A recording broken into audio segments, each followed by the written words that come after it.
অবস্থায় মালেক সাহেব নিজের যান বাঁচাতে পাশে থাকা একটা লাঠি দিয়ে সেই কুকুরগুলোর ওপর আঘাত করতে থাকেন। আঘাত করতে করতে হঠাৎ একটা কুকুরের মাথায় বাড়ি লাগে, আর সাথে সাথে কুকুরটি মাটিতে পড়ে ভয়ঙ্করভাবে ডাকতে থাকেন।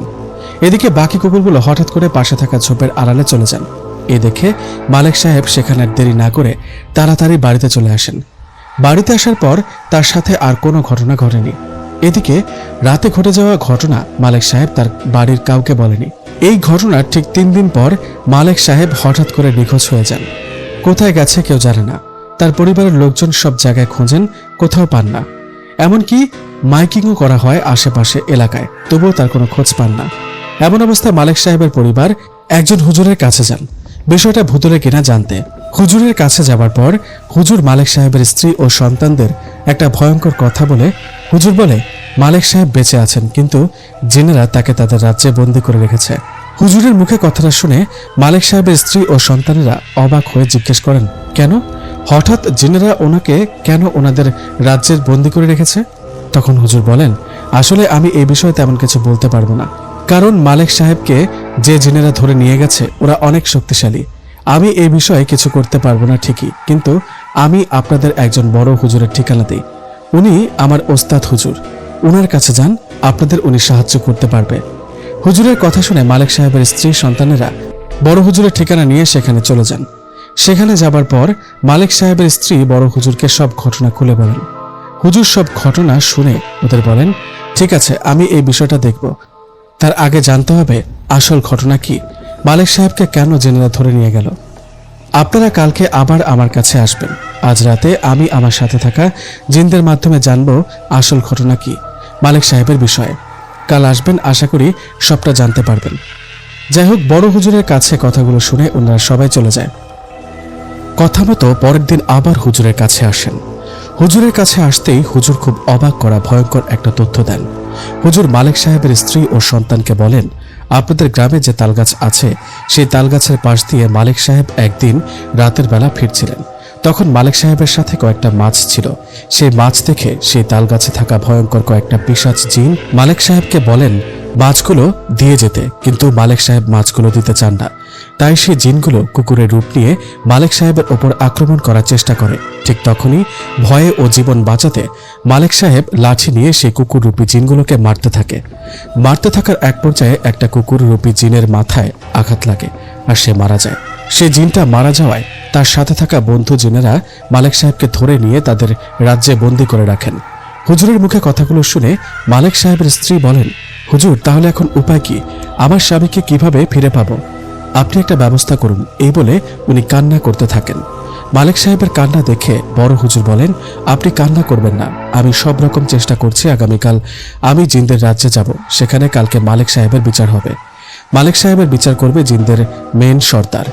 সেখানে যদি মালেক সাহেবের দোষ প্রমাণ হয় তাহলে তাকে আর ফিরে পাবো না, আর দোষ প্রমাণ না হলে ফিরে পাবো। দোয়া করুন আল্লাহর রহমতে আমরা যেন ফিরে পাই। আপনারা এখন বাড়িতে চলে যান, কালকে বিকেলের দিকে আমার বাড়িতে আসবেন। হুজুরের কথাগুলো শুনে মালেক সাহেবের স্ত্রী সন্তান চিন্তিত হয়ে বাড়িতে ফিরে যান। এদিকে গ্রামে শোরগোল পড়ে গেল। মালেককে জিনেরা নাকি ধরে নিয়ে গেছে। সবার মাঝে একটা আতঙ্ক সৃষ্টি হয়ে গেল। যাই হোক, সেই দিনটা চলে গেল। পরের দিন কথা মতো বড় হুজুর তার বন্ধু জিনদের মাধ্যমে জিনদের রাজ্যে চলে গেল। আজ জিনদের রাজ্যে মালেক সাহেবের বিচার হবে। বড় হুজুর জিনদের রাজ্যে গিয়ে দেখলেন জায়গাটা খুব সুন্দর, একদম স্বপ্নের মতো। সেখানে একটা গাছের নিচে মালেক সাহেবের বিচার হবে এবং ওখানে অনেক জিনেরা উপস্থিত ছিলেন। সেখানে জিনদের মেইন সর্দারও ছিলেন। বড় হুজুর সেখানে যাবার পর জিনের সর্দার হুজুরকে বসতে বলেন আর আদেশ করেন মালেক সাহেবকে সেখানে নিয়ে আসতে। কথা মতো মালেক সাহেবকে সেখানে নিয়ে আসা হয়। শুরু হয় বিচার।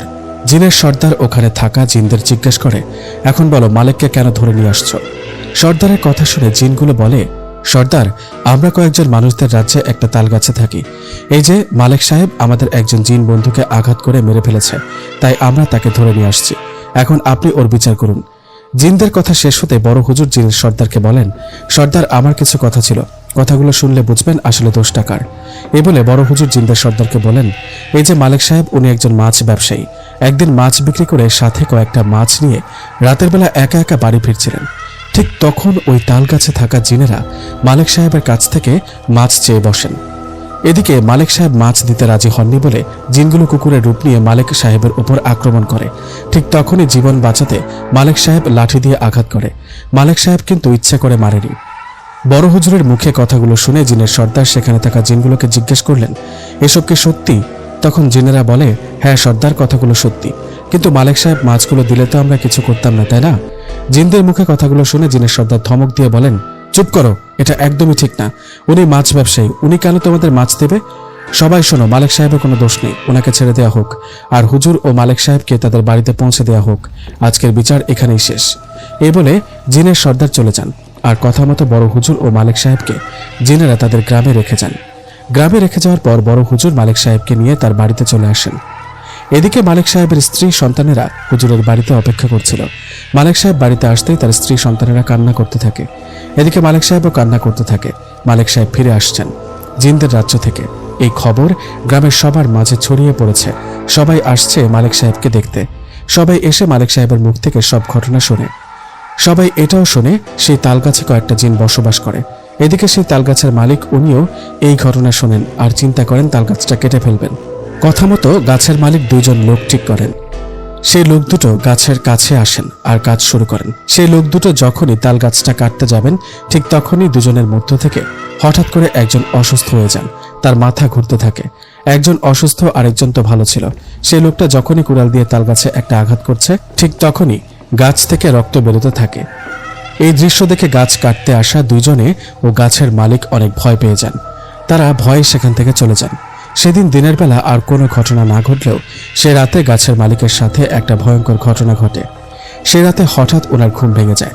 ঘুম ভাঙতেই উনি দেখেন কুচকুচে কালো দুটা অবয়ব ওনার পায়ের কাছে দাঁড়িয়ে আছে। এটা দেখে উনি চিৎকার করতে যাবেন, ঠিক তখনই সে কালো অবয়ব দুটো ওনার পা ধরে একটা টান দিয়ে নিচে ফেলে দেন। নিচে পড়ে গিয়ে উনি মাথায় আর কোমরে অনেক ব্যথা পান। এদিকে সেই অবয়ব দুটো তখন তালগাছের মালিককে বলেন, তোর এত বড় সাহস হয় কি করে আমাদের বসবাসের স্থানে হাত লাগাস? আমরা ওই তালগাছে থাকি, তুই কেন ওটা কেটে ফেলার জন্য লোক নিয়ে আসছিস? আজকে সাবধান করে গেলাম, এরপর কখনো এরকম সাহস দেখালে তোর বংশ শেষ করে দিব, কেউ বাঁচবি না। এই বলে সেই ভয়ঙ্কর অবয়ব দুটো চলে যান। সেই থেকে এই গাছের মালিক ভয়ে আর তালগাছটা কাটার সাহস করেনি, আর সাথে থাকা পুকুরটাতেও মাছ ছেড়ে দেন না। মাছ ছেড়ে দিলে ওগুলো আর পাওয়া যায় না। আকাশের মুখে কথাগুলো শুনে রনি ও শিমুল বলেন, এ তো অনেক বড় ঘটনা রে। হ্যাঁ, এখন তো দিন তাই স্বাভাবিক লাগছে, রাত হলে জায়গাটা ভয়ঙ্কর হয়ে ওঠে। আমার মুখে কথাটা শুনে রনি আর শিমুল বললেন, তাহলে রাতের বেলা আসা যাক এখানে, দেখি লোকে যা বলছে তা আসলে সত্যি কিনা। ওদের কথার জবাবে আমি বললাম, পাগল হলি নাকি? এত কিছু শোনার পর এই জায়গায় আসবি, তাও আবার রাতের বেলা? শিমুল বলল, হ্যাঁ আসবো, আমরা দেখব লোকে যা বলে তা সত্যি নাকি মিথ্যা। শিমুল বলল, আমরা রাতের বেলা এই তালগাছের কাছে আসব আর নিজের চোখে দেখব লোকে যা বলে তা সত্যি নাকি মিথ্যা। শিমুলের মুখে কথাটা শুনে আমি অনেক বারণ করলাম, কিন্তু শিমুল ও রনি আমার কোনো কথা শুনল না। জেদ করে বসেছেন রাতে এখানে আসবেন তো আসবেনই। যাই হোক, কথা মতো সে রাতে আমার কথা না শুনে শিমুল ও রনি দুজনে বেরিয়ে পড়লেন সেই তালগাছের কাছে। আমি ইচ্ছের বিরুদ্ধে উপায় না পেয়ে ওদের সাথে চলতে লাগলাম। আমরা তিনজনই হাঁটছি। আমি রনি ও শিমুলকে বললাম, দেখ ভাই, তোরা দুজন আমাদের গ্রামের না, তোরা দুজনে আমার বাড়িতে বেড়াতে আসছিস, তাই হয়তো এসব পাগলামি তোদের মাথায় ঢুকছে। ওই তালগাছটা আসলে ভয়ানক। এখনো সময় আছে, চল বাড়িতে ফিরে যাই। চুপ থাকতো, হাঁটতে থাক আমাদের সাথে। শিমুল বলল, আরে ভয়ের কি আছে, কিছুই হবে না, আয়। কি আর করার, আমার কথা তো ওরা শুনছে না। হাঁটতে হাঁটতে আমরা সেই ভয়ানক তালগাছের কাছে চলে গেলাম। একদমই গাছটার কাছে না গিয়ে একটু দূরে ঝোপের আড়ালে লুকিয়ে পড়লাম। হঠাৎ আমাদের পেছনে একজন বৃদ্ধ লোক বলে উঠলেন, কে তোমরা? এত রাতে এখানে কি করছো? শিমুল বলল, আমরা যেই হই, আগে বলুন আপনি কে? আপনি এখানে কি করছেন? বেশি সাহস দেখিও না, চলে যাও এখান থেকে। কেন? না গেলে কি হবে? ভূতে ধরবে নাকি? আসুক না ভূত, দেখি কেমন। বৃদ্ধ লোকটি আবার বলল, বেশি কথা না বলে চলে যাও এখান থেকে, যত তাড়াতাড়ি পারো। আমি বললাম, ভাই, উনি বারবার করে বলছে চল না এখান থেকে। শিমুল বলল, তুই চুপ থাকতো। এই যে আপনি তখন থেকে চলে যাও বলছেন কেন? কে আপনি? আপনি যান এখান থেকে। রনি বলল, এই শিমুল, বাদ দে তো, তালগাছের দিকে তাকা, দেখ কোনো ভূত দেখতে পাস কিনা। রনির কথা শুনে পেছন থেকে সে বৃদ্ধ লোক বলে উঠলেন, ভূত ওখানে না, ভূত তোদের পেছনে। বৃদ্ধ লোকটার কথায় তিনজনই পেছনে তাকাতেই বুকটা ধুক করে উঠল। আমরা পেছনে তাকিয়ে দেখি সে বৃদ্ধ লোকটার কোনো মাথা নেই, মাথাবিহীন একটা দেহ আমাদের পেছনে দাঁড়িয়ে আছে। এটা দেখে এক লাফে তিনজনই পেছনে পিছিয়ে গেলাম। এদিকে দেহবিহীন মাথাটা আমাদের সামনে ভয়ঙ্করভাবে হাসতে লাগলো। এই দৃশ্য দেখে ভয়ে তিনজনই চিৎকার দিয়ে দিলাম একটা দৌড়। এদিকে পেছন থেকে সে মাথা কাটা দেহটা আমাদের পেছন পেছন দৌড়াতে লাগলো। আমাদের পেছনে মাথাবিহীন শরীরটা দৌড়াচ্ছে। এদিকে ভয়ে আমরা তিনজনই বাড়ির দিকে দৌড়াচ্ছি। দৌড়াতে দৌড়াতে আমরা যখন বাড়ির সামনে চলে আসি তখন পেছনে তাকিয়ে দেখি সে ভয়ঙ্কর অবয়বটি আর আমাদের পেছনে নেই। এই দেখে হাঁপ ছেড়ে একে অপরকে বললাম, বেঁচে গেলাম রে, কি ভয়ানক অবস্থা। যাই হোক, বাইরে আর অপেক্ষা না করে রুমে চলে গেলাম।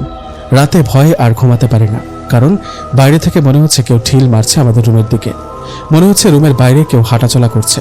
এই দেখে আমি রনি ও শিমুলকে বললাম, দেখলি কতবার করে না করলাম, শুনলি না? বললাম ওই তালগাছের কাছে না যেতে। অল্পের জন্য যখন ওখান থেকে বেঁচে ফিরলাম, এখন দেখ সেই তালগাছে থাকা ভূতগুলো আমাদের পিছু ছাড়েনি। ভালো করে শোন, রুমের বাইরে আওয়াজ হচ্ছে, মনে হচ্ছে কেউ হাঁটাচলা করছে। শিমুল বলল, আরে ভাই, এত ভয় পাবার কিছু নেই, বুঝলি, আমাদেরই ভুলের জন্য ভয় পেয়েছি। রনি বলল, হ্যাঁ ঠিক বলেছিস, আর এসব ভয় দেখালে কি হবে? আমরা কি ভয় পাবো নাকি? আমরা আমাদের কাজ ঠিকই করব। ওখানে থাকা সব সোনা দানা ধন সম্পদ আমাদের হবে। আমি বললাম, রনি, তুই কি নিয়ে কথা বলছিস? কিছুই তো বুঝতে পারছি না, খুলে বলতো। শিমুল বলল, আমি বলছি শোন, আসলে আমি আর রনি এমনি এমনি তোর বাড়িতে বেড়াতে আসিনি। আমরা এসেছি একটা উদ্দেশ্যে। ওই যে তালগাছটা আছে না, সবাই জানে তালগাছে কয়েকটা জিন বাস করে, কিন্তু কেউ এটা জানে না ওই তালগাছের নিচে সোনা দানা অনেক ধন সম্পদের সাতটা হাড়ি আছে। একজন কবিরাজের মাধ্যমে জানতে পেরেছি ওগুলা নিতেই আমি আর রনি তোর বাড়িতে আসছি। আমি বললাম, কি এগুলা কি বলিস? দেখ ভাই, যদি ওখানে ধন সম্পদ থাকে তবুও ওটা নেওয়ার সাহস করিস না। আজকের ঘটনা ঘটার পর এই কথা ভাবলি কি করে? দেখ ভাই, ওগুলা ওই তালগাছে থাকা জিনদের জিনিস, ভুলে যাও সবের কথা। রনি বলল, আরে চুপ কর তো, এত কিসের ভয়? আমরা কোটিপতি হব, সাথে তুইও হবি, আর সেটা কালকে রাতেই। কাল রাতে সবগুলো সোনার হাড়ি তুলে নিয়ে আসবো। আমি বললাম, এত সহজ নাকি ওগুলো নিয়ে আসা? আজকে মাথাবিহীন একটা ভয়ঙ্কর জিনের দৌড়ানি খেয়ে অল্পের জন্য বেঁচে আসলাম, কাল আবার যাবো পাগল নাকি? শিমুল বলল, আরে আমাদেরই ভুল হয়েছে, কবিরাজ আমাদেরকে তাবিজ দিয়েছে, এই তাবিজ হাতে বাঁধলে কোনো অবয়ব সামনে আসতো না। আমরা ভুল করে তাবিজ হাতে না বেঁধে তালগাছের কাছে গিয়েছিলাম, তাই এরকম ঘটনা ঘটেছে। আজকের ঘটনা ভুলে যা, কালকে রাতের জন্য প্রস্তুতি নে। আমি বললাম, মাথা খারাপ, আমি যাব না ভাই, যেতে হয় তোরা যাবি, আমার কোটিপতি হবার লোভ নেই, সোনা দানা চাই না আবার। রনি বলল, ঠিক আছে, তাহলে আমি আর শিমুল কালকে যাব তালগাছের নিচ থেকে মাটি খুঁড়ে সোনা দানা ধন সম্পদ সব নিয়ে আসতে। আজকে তাহলে ঘুমিয়ে পড়। রনির কথায় চিন্তায় চিন্তায় ঘুমিয়ে পড়লাম। পরের দিন রাতে রনি ও শিমুল সে ভয়ঙ্কর তালগাছের কাছে যেতে রেডি হচ্ছিল। তখন আমি আবারও বললাম, ভাই, শেষবারের মতো ভাব, ওখানে যাস না, বিপদ হবে। শিমুল বলল, কিচ্ছু হবে না, এই দেখ হাতে তাবিজ বেঁধে নিয়েছি, এখন কোনো জিন আমাদের কাছে আসতে পারবে না। আমি বললাম, তোদের বিপদ হলে তোদের মা বাবাকে কি বলবো বলতো, ওনারা আমাকে কি ভাববে? রনি বলল, ওসব নিয়ে তোকে চিন্তা করতে হবে না, তোকেও শেষবারের মতো বলছি, আমাদের সাথে চল, কোটিপতি হয়ে যাবি। না ভাই, আমি যাব না, তোরা যা। ওকে, তাহলে তুই থাক, আমরা চললাম। এই বলে রনি ও শিমুল সে ভয়ঙ্কর তালগাছের দিকে যেতে লাগলো। তালগাছেই নিচে থাকা ধন সম্পদ, গুপ্ত ধন, সোনা দানা এসব তুলে নিয়ে আসতে। যাই হোক, ওরা চলে যাবার পর আমি টেনশনে আর ঘুমাইনি, বসে বসে ফোন টিপছিলাম। এভাবে যেতে লাগে সময়। রাত তখন 2টা বাজে। হঠাৎ এক দৌড়ে শিমুল আমার রুমে ঢুকে ধপাস করে পড়ে গেল। ওকে দেখে আমি বিছানা থেকে এক লাফে নেমে শিমুলের কাছে গিয়ে বললাম, শিমুল, কি হয়েছে? এই শিমুল। কিন্তু শিমুল জ্ঞান হারিয়ে ফেলেছে, তাই ওকে বিছানায় শুইয়ে দিয়ে মুখে পানি ছিটাতে ভয়ে শিমুল চমকে উঠল। ওর জ্ঞান ফিরতে আমি বললাম, শিমুল, আমি, ভয় পাস না, আমি আছি, কি হয়েছে বল তোর? শরীর এরকম কাটাছেড়ার দাগ কেন? রনি কোথায় বল? আমার কথায় শিমুল ভয়ে কাঁপতে কাঁপতে বলল, জানি না ভাই। শিমুলের কথায় ওকে বললাম, জানিস না মানে? ওর কোনো বিপদ হলো না তো? চল আমার সাথে, তালগাছের কাছে গিয়ে দেখি। না ভাই, ওখানে যাব না, মরে যাব, ওই জায়গাটা আসলেই ভয়ঙ্কর, ওই জিনগুলো আমাদের মেরে ফেলবে। আরে কিছুই হবে না, আমাদের সাথে লাইট থাকবে, রনি নিশ্চয়ই কোনো বিপদে পড়েছে, চল আমার সাথে। এই বলে লাইট আর শিমুলকে সাথে নিয়ে চলে গেলাম সেই তালগাছের দিকে। সেখানে গিয়ে চিৎকার করে ডাকতে লাগলাম রনিকে, কিন্তু আমাদের কথায় রনি কোনো সাড়া দিচ্ছে না। আমরা দুজনে সেই তালগাছের আশপাশ খুঁজতে খুঁজতে অবশেষে রনিকে পেলাম, কিন্তু খুব ভয়ঙ্করভাবে। রনি বেঁচে নেই, মারা গেছে। ওর মৃত্যুটাও ভয়ঙ্করভাবে হয়েছে।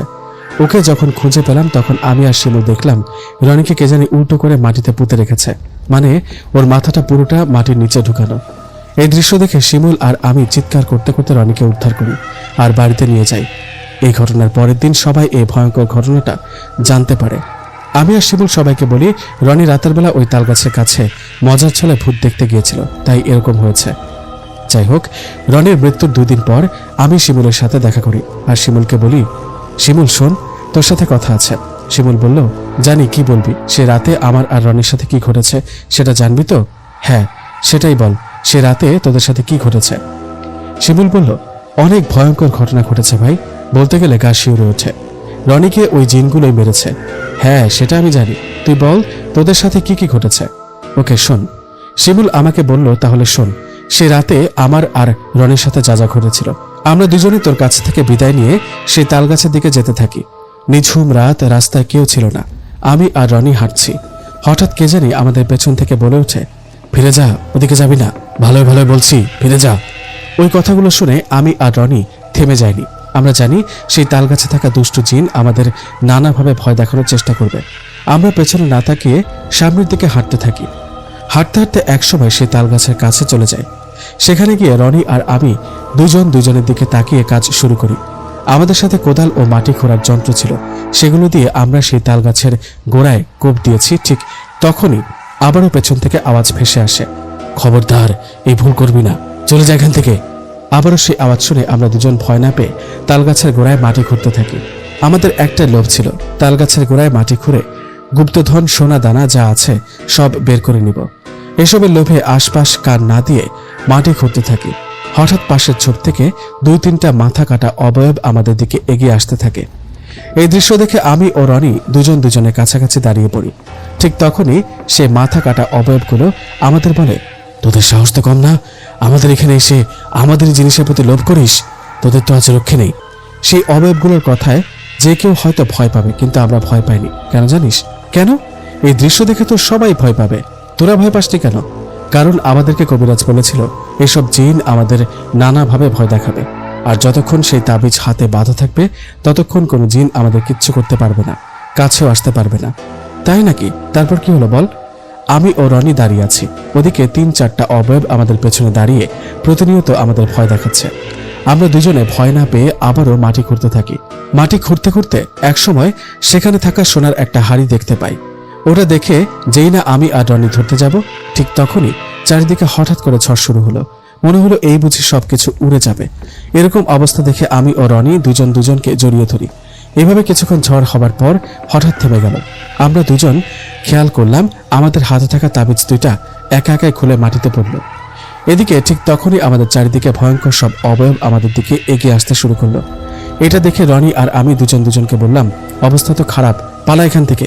এই বলে দুজন সেখান থেকে চিৎকার দিয়ে একটা দৌড় দেয়। কে কোন দিকে দৌড় দিয়েছে জানি না। ওদিকে পেছন থেকে সে ভয়ঙ্কর অবয়বগুলো আমাদের পেছনে দৌড়াতে থাকে। প্রাণ বাঁচাতে আমি দৌড়ে তোর বাড়িতে, তোর রুমে আসি, কিন্তু রনি তখন কোন দিকে দৌড় দিয়েছে আমি জানি না। পরে তুই সহ ওকে খুঁজতে গিয়ে তো দেখলাম রনি মারা গেছে। আসলে রনিকে সে ভয়ঙ্কর অবয়বগুলো মেরেছে।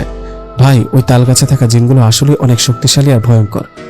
যাই হোক, শিমুলের মুখে এইসব ঘটনা শুনে খুব খারাপ লাগলো রনির জন্য।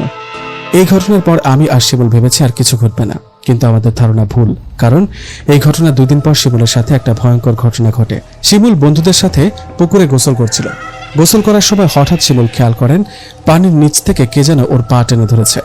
শিমুল প্রথমে ভেবেছিল ওর কোনো বন্ধু হয়তো মজা করে পা টেনে ধরেছে, কিন্তু একটু পরেই শিমুল বুঝতে পারে তার পা আসলে ওর কোনো বন্ধু টেনে ধরেনি। শিমুল চিৎকার দেয় আর পাটা অনেক ছাড়ানোর চেষ্টা করে, কিন্তু কোনোভাবেই সে তার পা ছাড়াতে পারে না। এদিকে হঠাৎ করে শিমুলকে এক টান দিয়ে পানির নিচে নিয়ে যান। শিমুল পানিতে হাবুডুবু খেতে থাকে। এই দৃশ্য দেখে পাশে থাকা বন্ধুরা তাড়াতাড়ি শিমুলের কাছে যান আর শিমুলকে টেনে উপরে তোলেন। উপরে উঠে শিমুল দেখে তার পায়ে আঙ্গুলের ছাপ।